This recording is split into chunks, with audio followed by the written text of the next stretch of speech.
Annabel Rama, nabentahan ng mga 6 carat na diamond si Ate Guy, tara at pag-usapan natin yan. Pero bago ang lahat, kung di ka pa nakasubscribe sa ating channel ay huwag kalimutan mag-subscribe para lagi kang updated sa latest chika. Kabilang si Annabel Rama sa mga dumagsa sa huling gabi ng burol ni Nora Honor noong Lunes ng gabi sa Heritage. Kasama rin dito ang dalawang presidente ng bansa ng gabing yon, si President Bongbong Marcos with First Lady Liza Marcos at si former President Joseph Estrada, kasama ang mga anak na sina Senator Jinggoy Estrada at Jude Estrada. Andin din ang mag-asawang Judy Ann Santos and Ryan Agoncillo.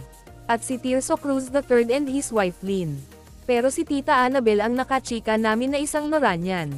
Isa siya sa talagang naging malapit noong panahong nag-uumpisa si Ate Guy sa showbiz. Kaibigan ni Eddie Gutierrez, si Boyet Christopher De Leon, diba?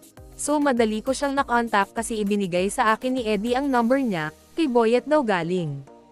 Tagahanga talaga ako kaya si Nora sanay na sa akin. Tita, saan ang lakad mo bukas? May recording ako. Sama naman ako sa recording. Oo. Sama-sama lang ako, alalay. Nung kasikatan niya, nasa La Vista pa siya nakatira. Oo, 70s kasi siya ang unang-una kong nabentahan ng alahas, 6 carats, left hikaw, 6 carats, right hikaw, 6 carats na singsing, pagbabalik tanaw ni Tita Annabel. Magkano lang nung araw, day?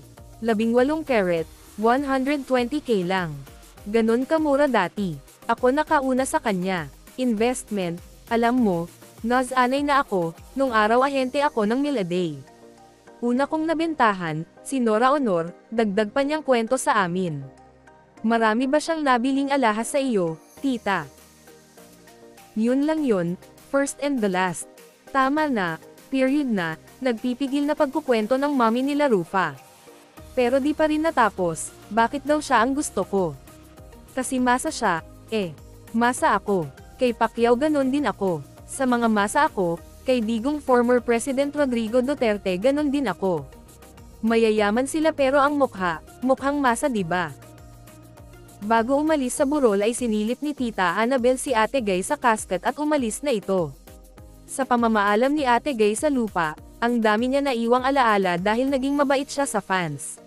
Yup, hindi lang siya naging generous sa pera. Hindi rin siya nagdamot sa fans na gustong magkaroon ng souvenir photos sa kanya. Na dapat tularan ng mga artista ngayon na ang art, bantay sarado ng mga alalay nila. At dyan na po nagtatapos guys, maraming salamat sa inyong panonood.